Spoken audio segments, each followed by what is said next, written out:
Sobat Finansial, Editorial Point kembali hadir untuk Anda yang mengkritisi beragam topik secara lugas serta berimbang. Saya Jacob Tobing akan memandu acara bersama narasumber utama kita, Bapak Uslimin Usle, pemimpin redaksi kabarbursa.com yang akan berbagi pandangan serta latar belakang cerita di balik peristiwa. Tidak perlu berlama-lama, inilah Editorial Point. Sejumlah ketua Kadin Provinsi bersama anggota luar biasa Kadin tiba-tiba tampak mendatangi ruang Dewan Pertimbangan Kadin Indonesia. Mereka datang untuk mendesak Dewan Pertimbangan Kadin segera menggelar musyawarah nasional luar biasa. Akar perkaranya untuk menjaga netralitas organisasi sebagai mitra strategis pemerintah. Ketua Kadin Bangka Belitung, Thomas Jusman menilai langkah Munaslup merupakan jalan terbaik bagi organisasi. Menetapkan keputusan Musyawarah Nasional Luar Biasa Kamar Dagang dan Industri tahun 2024 tentang pemilihan Ketua Umum Masa Bakti 2024-2029. Mengesahkan Saudara Anindya Bakri sebagai Ketua Umum terpilih secara aklamasi Masa Bakti 2024-2029. Apakah disepakati menjadi keputusan Munas? Terima kasih. Selanjutnya, pemilihan formatur, anggota formatur. Ketua umum terpilih adalah ketua formatur. Sekarang kita memilih 4 anggota formatur. Bisa ditawarkan dari pimpinan sidang? Baik. Kami menawarkan kepada peserta Munaslup anggota formatur 1 Erwin Aksa, yang kedua Nita, yang ketiga Muhammad Qaddafi, yang keempat Jaya Baya. Setuju?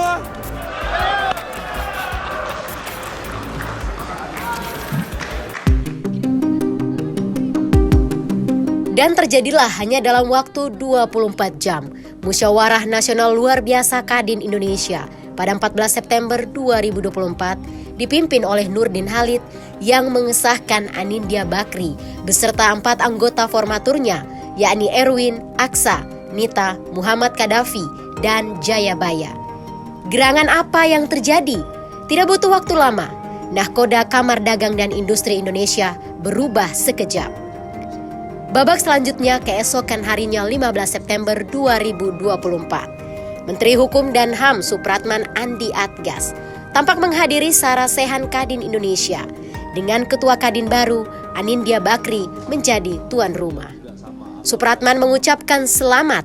Sebagai perwakilan pemerintah, Supratman menilai persoalan internal Kadin sudah diselesaikan lewat Munaslup. Pada prinsipnya, pihaknya mengikuti aturan organisasi. Tidak ada 2 Kadin, dari dulu dan sekarang, dan tentunya ke depannya. Karena Kadin adalah satu-satunya wadah dunia usaha di dalam undang-undang. Kadin sendiri kan kalau untuk ketua dan sebagainya itu kan ditentukan dengan kepres, Pak. Nah, ini seperti apa nanti? Apakah wujudnya akan seperti kepres atau seperti apa? Iya pasti. Aturannya seperti itu. Namun nanti kan semua keputusan presiden pasti nanti akan lewati proses harmonisasi di Kementerian Hukum dan HAM. Kan kita lihat. Ya kalau bisa secepatnya kenapa harus berlama-lama? Ya. Sementara pada hari yang sama di tempat terpisah, Ketua Umum Kadin versi Munas 8 periode 2021 sampai 2026 Arsyad Rashid menyayangkan dan menilai penyelenggaraan Munaslup ilegal pada 14 September 2024 sebagai upaya individu dan kelompok untuk mengambil alih kepengurusan Kadin Indonesia alias upaya kudeta. Hanya ada satu Kadin Indonesia, satu-satunya organisasi dunia usaha yang lahir dan diatur dengan Undang-Undang Nomor 1 Tahun 1987. Ditegaskan dengan keputusan Presiden Nomor 18 Tahun 2020, serta memiliki landasan hukum yang kuat melalui ADART dan peraturan organisasi. Perseteruan merebut kursi Ketua Umum Kadin antara dua tokoh muda Kadin, Arsyad Rashid dan Anindya Bakri, bukanlah terjadi pertama kali. Sebelumnya, kedua tokoh menempuh musyawarah untuk mufakat jelang Musyawarah Nasional 8 di Kendari, Sulawesi Tenggara. Hasil musyawarah yang direstui oleh Istana mengangkat Arsyad Rashid menjadi Ketua Umum Kadin periode 2021 sampai 2026 pada 20 Oktober 2021. Sedangkan Anindya Bakri didaulat menjadi Ketua Dewan Pertimbangan Kadin untuk periode yang sama hingga akhirnya Ketua Dewan Pertimbangan Anindya Bakri menggelar munaslup untuk mendongkel Arsyad Rashid jua.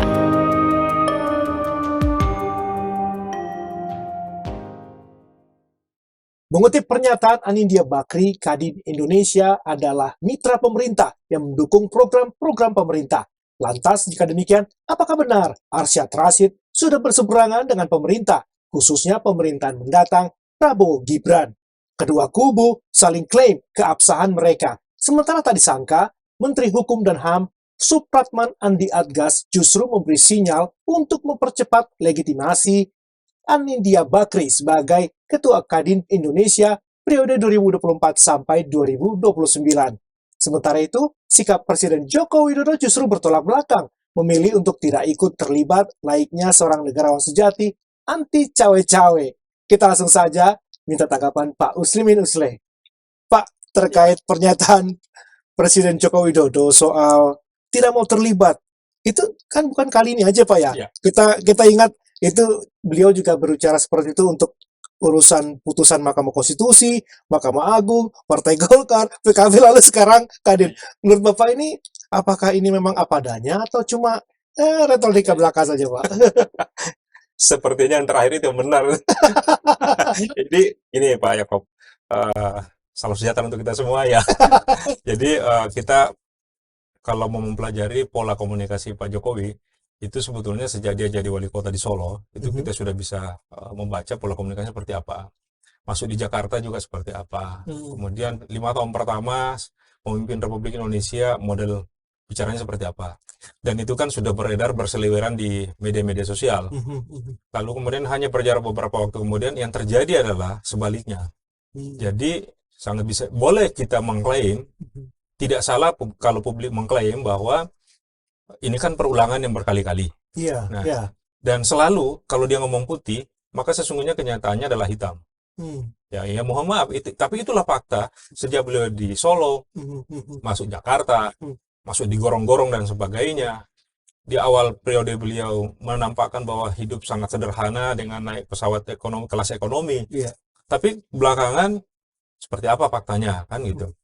Menganggap bahwa Istana Bogor bagian dari peninggalan kolonialisme dan dia menjadi tidak nyaman dengan itu. Tapi dia membuat kolonialisme baru. Gitu kan.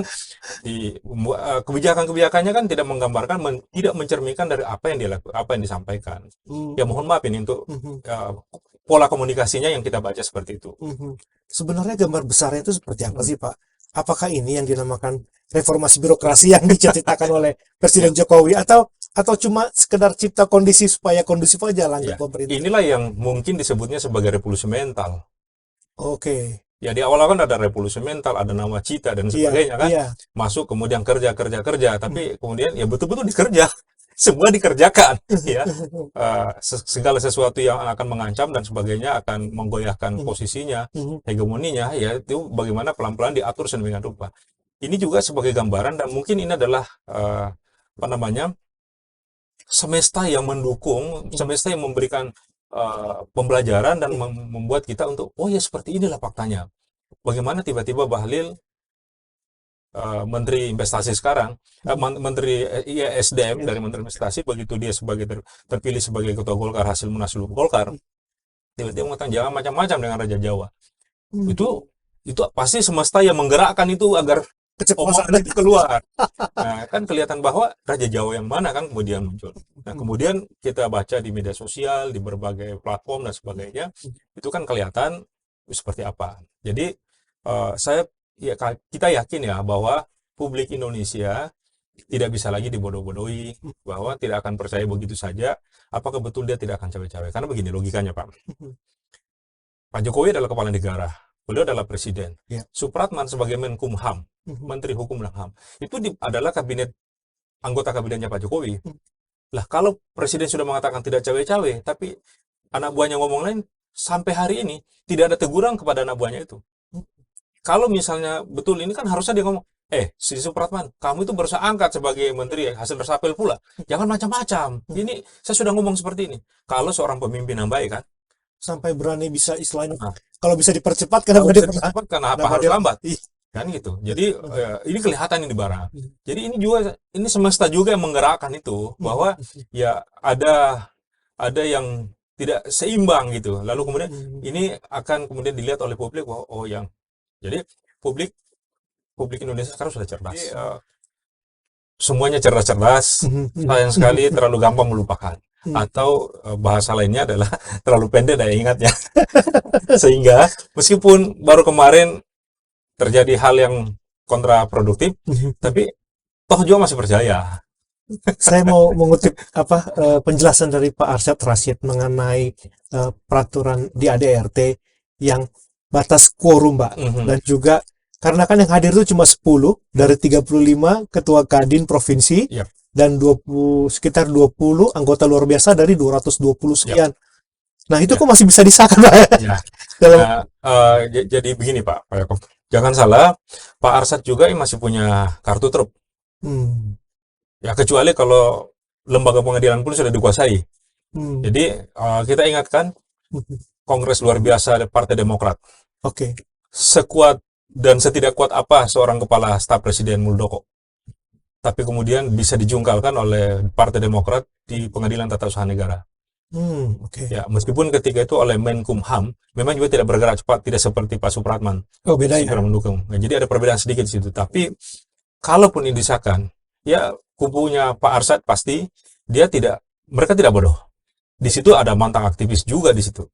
Di Kadin periode 2021-2026. Itu ada tokoh-tokoh di situ dan mereka juga paham hukum. Jadi silakan aja. Jadi nanti pasti kan adu bukti, adu dokumen kepengurusan. Dan menurut kita ini Munaslup Kadin ini tidak semulus dan tidak serapi pergerakan Munaslup Golkar.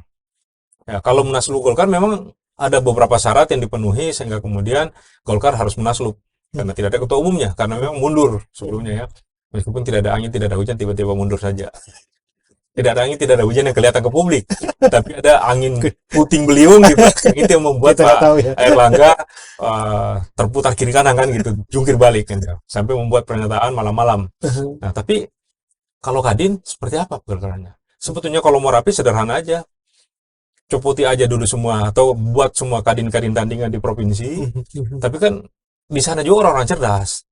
Tapi memang selalu Pak, tidak ada kejahatan yang sempurna. Iya, betul, Pak. Selalu ada celah yang tersimpan dan itu mungkin juga sudah dipikirkan mereka. Nah, karena itu sampai hari ini pun belum ada SK-nya kan. Iya, Belum betul. terbit juga presnya. Betul. Kalau misalnya seperti pernyataan Menkumham, itu harusnya sudah selesai tuh. Kalau mau bisa dipercepat, kenapa bisa diperlambat kan gitu. Nah, sebetulnya secara logika juga, apa sih yang dilanggar oleh seorang Arsyad Rashid sebagai ketua umum Kadin, lalu kemudian dia harus dilengserkan. Kata Pak Nurdin Halid karena jadi TPN Ganjar Mahfud ya, Pak. Lah, kalau itu alasannya, kenapa tidak pada saat dia jadi TPN langsung dimunaslupkan? Kenapa harus menunggu sampai hari ini? Ya kan seperti itu prosesnya. Apakah sudah mereka? Jadi mereka ini adalah organisasi, Kadin ini adalah organisasi profesional. Harus mereka bersikap secara profesional juga. Jangan terlalu terlalu emosional. Kemudian jangan juga terlalu menunjukkan sikap-sikap yang tidak mendidik untuk generasi muda. Karena Kadin ini bukan milik mereka saja yang jadi pengurus hari ini. Kadin ini adalah lembaga yang dibentuk oleh negara yang bermitra dengan pemerintah dan harusnya menjadi pembelajaran buat generasi muda kita. Apa yang dipertontonkan para senior-senior di Kadin hari ini itu tidak mendidik generasi muda. Itu merusak kepribadian bangsa itu. Unas 8 Kadin di Kendari, Pak. Kan ada sosok Pak Rosan, Pak, yang menjadi penengah. Akhirnya mereka antara Anindya dan juga Arsyad itu akhirnya ada musyawarah untuk mufakat itu, Pak, ya, bahwa Pak Arsyad jadi ketua umumnya, Pak Anindya menjadi ketua Dewan Pertimbangan. Nah, sekarang kayaknya lebih condong ke Anindi ya Pak ya Pak Rosannya. Ya, kalau itu urusan mereka ya, tapi buat kita di publik di luar, kan kalau yang namanya organisasi adalah aturan untuk mereka. Tapi lihatlah bahwa organisasi yang kalian bentuk itu bukan hanya sekedar untuk berusaha, tapi di situ juga harus memberikan pembelajaran dan pendidikan kepada generasi muda kita. Kalau cara para senior-senior kita itu di Kadin, senior-senior junior-junior kita di pengusaha-pengusaha baru ini melihat seniornya berperilaku seperti itu, ya jangan salahkan mereka kalau mereka akan saling gigit ke depan. Ya, jadi idealnya ini kita memberikan di semua lini, kita memberikan contoh dan keteladanan yang baik dan benar kepada publik ya, kepada generasi muda, karena kan mereka tidak akan hidup selamanya. Belum tentu ada di antara yang terlibat di Munaslup itu akan hidup lagi dalam 20-30 tahun ke depan. Mungkin sebagian besar sudah selesai. Dan, tapi kan apa yang mereka lakukan hari ini, apa yang mereka lakukan pekan kemarin, itu akan selalu diingat oleh generasi-generasi penerus mereka. Iya, betul. Dan itu akan, kalau itu terulang, ya lalu bangsa ini akan seperti apa ke depannya. Harusnya itu menjadi perhatian bersama. Gitu. Soal ini Pak, Bapak dalam artikel Bapak menyebutkan bahwa telah terjadi penyesuaian dengan arus kekuasaan baru. Ini maksudnya meniadakan oposisi Pak. Jadi semuanya harus satu-satu suara gitu Pak ya. Iya, sebetulnya memang di negara kita tidak dikenal yang namanya oposisi. Ya, bahwa kemudian belakangan ada praktek-praktek oposisi, ya oposisinya juga oposisi setengah hati. Ya kan, buat negosiasi. Ya, jadi buat negosiasi aja. Jadi bukan oposisi yang sesungguhnya. Kalau oposisi yang sesungguhnya kan ya memang dari awal dia oposisi. Kalau contoh oposisi ketika ini contohlah Amerika Serikat yang dalam proses pilpres juga. Ketika Demokratnya menang, maka Republik semua oposisi. Apapun yang terjadi mereka oposisi. Kalau kita oposisi di awal, di tengah jalan masuk, begitu ditawari kursi kabinet masuk itu bukan oposisi sebenarnya, jadi posisi tawar aja. Jadi oposisinya kita oposisi tanggung. Nah, ada yang pernah dicontohkan perilaku yang mengambil posisi, dia tidak menyebut sebagai oposisi tapi sebagai penyeimbang, yang diambil oleh Demokrat hasil Pilpres 2019.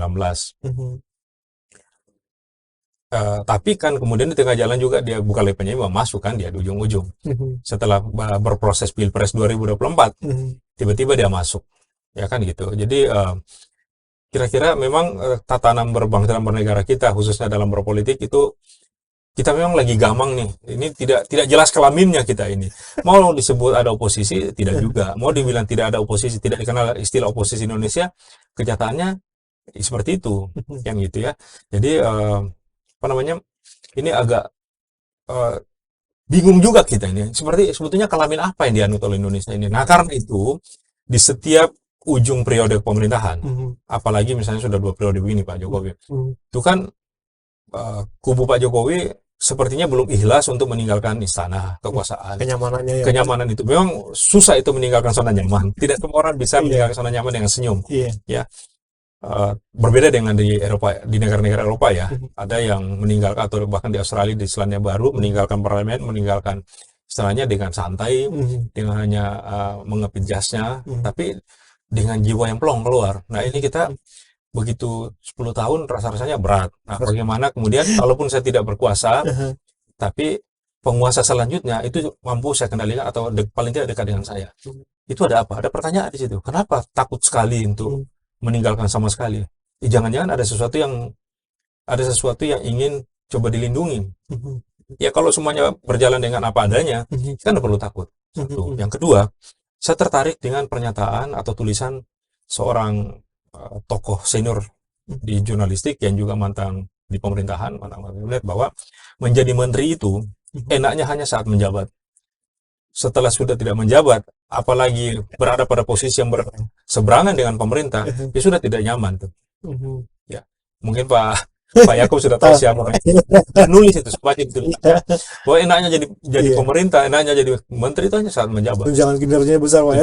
Besar, tapi begitu tidak menjabat dan berseberangan dengan penguasa pemerintah, tiba-tiba yang telur busuk kemarin yang sempat diinjak pun dibuka itu. Ya, gitu kan. Nah, itulah yang mungkin yang membuat sehingga di ujung periode begini partai-partai politik itu dengan membuang rasa malunya, membuang harga dirinya sebagai sebuah partai yang besar, itu tiba-tiba merendahkan dirinya sendiri untuk bergabung situ. pertanyaan terakhir Pak, dengan kondisi serba tidak pasti, tidak tahu jenis kelaminnya, ini bakal jadi starting point yang cukup agak berat ya untuk Ya. Prabowo Gibran Pak ya, karena ini mau ngomongin soal untuk periode pemerintahan Prabowo berikutnya kan, dia harus istilahnya membawa legacy yang baik, yang baik Pak ya. Jadi gini, Pak Prabowo dengan situasi dan kondisi seperti sekarang, pasti dia akan kerja keras. Dia akan mengharmonisasi semuanya dulu, dan sebagai seorang yang berlatar belakang militer, dia kan punya patron-patron tersendiri. Kita juga bisa pelajari kepemimpinan Pak Prabowo di dunia militer seperti apa, kemudian di Gerindra seperti apa, ketegasan beliau seperti apa, tapi di balik ketegasannya itu beliau taat betul pada Sabta Marga, gitu ya. Jadi adalah harapan yang kita bisa sematkan di situ. Tetapi jangan salah bahwa di sekitar Pak Prabowo ada juga orang-orang yang berpengaruh. Ya, bisa jadi Pak Prabowo sendiri mengatakan A, tapi di bawah bisa saja dibelokkan sedikit, kira-kira begitu ya. Jadi sekali lagi dalam kondisi saat ini kita akan melihat dalam 3 bulan pertama, paling tidak sampai di ujung 2024 ini, kira-kira langkah apa yang akan diambil oleh Pak Prabowo. Itu yang pertama. Yang kedua, kita akan melihat dulu siapa betul, sudah ada beberapa nama yang bergulir di publik.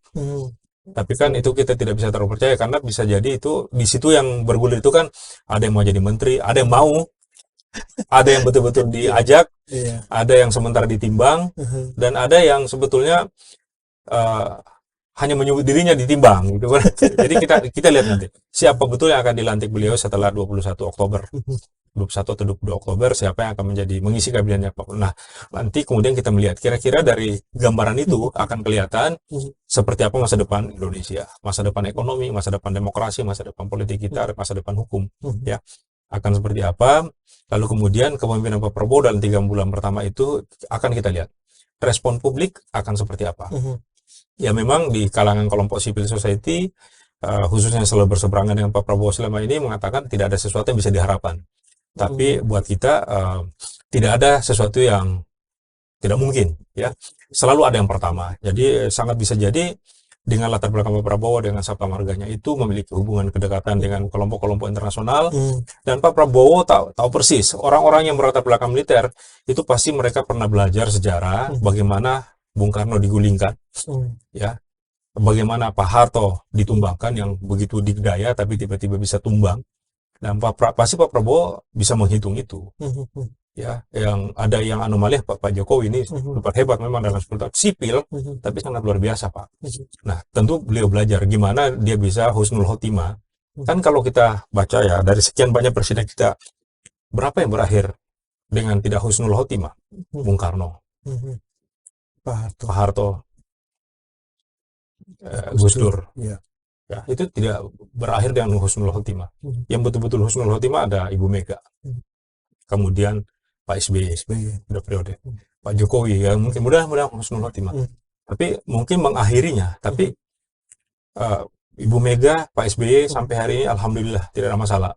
Tapi apakah ada yang bisa menjamin bahwa Pak Jokowi setelah lepas itu akan setenang dengan Ibu Mega atau Pak SBY? Kita belum tahu. Meskipun dia telah menyimpan anaknya sebagai wapresnya Pak Prabowo. Ya akan dilantik nanti 20 Oktober kalau tidak ada sesuatu luar biasa terjadi kan. Gitu. Nah, selama kepemimpinan Pak Prabowo ini kita akan lihat apakah betul-betul Pak Jokowi nasibnya dan keluarganya yang banyak disoroti oleh civil society itu akan berakhir husnul khotimah betul. Jangan-jangan seperti Pak Harto sudah tumbang sampai akhir hayatnya pun dikorupsikan kan gitu, tidak nyaman lagi. Ya, meskipun ada upaya untuk mengembalikan, sama seperti misalnya Pak Bung Karno itu sudah mulai pelan-pelan dibersihkan nama baiknya, misalnya bahwa dia bukan bagian dari gerakan 30S. Tapi kalau Bung Karno bukan bagian dari 30S berarti Pak Harto yang bagian dari 30S. Tidak mungkin dua-duanya bukan bagian, ya kan? Padahal dua-duanya berseberangan kan ketika itu. Jadi tidak mungkin dua-duanya benar. Pasti ada salah, kalau ini benar maka ini pasti tidak benar, kan itu. Kemudian satu lagi yang husnul khotimah itu adalah Pak Habibie. Dan sesungguhnya di antara semua ini Pak Habibie itu meninggalkan satu sebuah peninggalan warisan yang luar biasa dalam berbangsa dan bernegara. Beliau betul-betul tak asas. Kalau pertanggungjawaban saya ditolak oleh MPR, maka saya tidak akan mencalonkan. Ya kalau kita ingat kembali di tahun 98 kan, seperti itu. Nah jadi, ini yang kita harapkan kapan lagi muncul Habibie baru di Indonesia. Meskipun ya kita juga tahu persis Pak Habibie juga tidak 100% manusia yang sempurna. Iya. Ya disebut-sebut juga ada juga beberapa masalahnya kan gitu. Tapi siapa yang tidak punya masalah manusia ini kan? Tapi di antara semua itu inilah yang paling dan mudah-mudahan ya. Mudah-mudahan pemerintahan ke depan Pak Prabowo sebagai dengan latar belakang yang kaya itu di dunia militer dan bisa membaca semuanya catatan zaman, beliau bisa mengambil pelajaran dari situ, belajar dari mertuanya Pak Harto, mantan ya, mantan mertua, dan dia mengambil langkah, kemudian belajar dari mantan rivalnya yang kemudian menjadi sahabatnya, kolehannya di Pilpres 2024. Kan memang kan gitu, ya biasa aja dalam politik. Ya semoga untuk Pak Arsyad Rashid juga semoga khusnul khotimah juga Pak ya. Nah ini Maksudnya tidak didoakan. paling tidak begini, kita berharap pada Isro di Kadin ini, kita berharap ada jalan keluar terbaik yang kemudian bisa menjadi bahan pelajaran yang baik untuk generasi muda, pengusaha-pengusaha muda Indonesia. Apakah Presiden harus mengambil perannya sebagai pengawas tuh Pak? Karena kan dia yang membina ya. Ya, Menengahi masalah ini. ya harusnya kan ini duduk bersama para senior-senior Kadin kan banyak tuh. Selain Presiden ada senior-senior Tidak hanya yang Pak Rosan aja ya. tidak hanya Pak Rosan, banyak. Senior. Nah ini tapi tentu di sini karena ini ujung pemerintahan, Pak Prabowo dan timnya, Pak Jokowi dan timnya harusnya bisa mengambil jalan keluar yang terbaik buat Kadin. Karena bagaimanapun juga Kadin ini kedepannya akan bekerja sama dengan pemerintah, ya Pak Prabowo. Kalau ini masih ada duri dalam daging, itu akan jadi. Ini apalagi misalnya memberat-beratkan sebelah yang satu, meskipun misalnya tidak sesuai dengan ADART, itu kan akan menjadi catatan sejarah.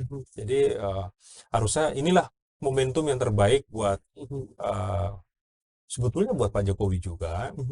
Ini momentum akhir yang harusnya dia menunjukkan betul-betul satunya kata dengan perbuatan, bukan lain di mulut, lain di hati, lain di mulut, lain di anak buah dikerjakan, ya gitu. Begitu juga Pak Prabowo. Ini adalah momentum awal yang harusnya bisa dimanfaatkan untuk memberikan kepastian kepada semua orang. Atau bisa jadi Pak, kejadian ini bukan akhir dari sebuah skenario. Ini Masih ada ya, hal yang seperti yang ditulis di editorial Kabar Bursa. Ya, ini bukan tragedi terakhir ini. Ini masih akan ada lanjutannya. Kita akan lihat nanti kira-kira seperti apa nanti setelah 1 Oktober. Ya kita coba lihat.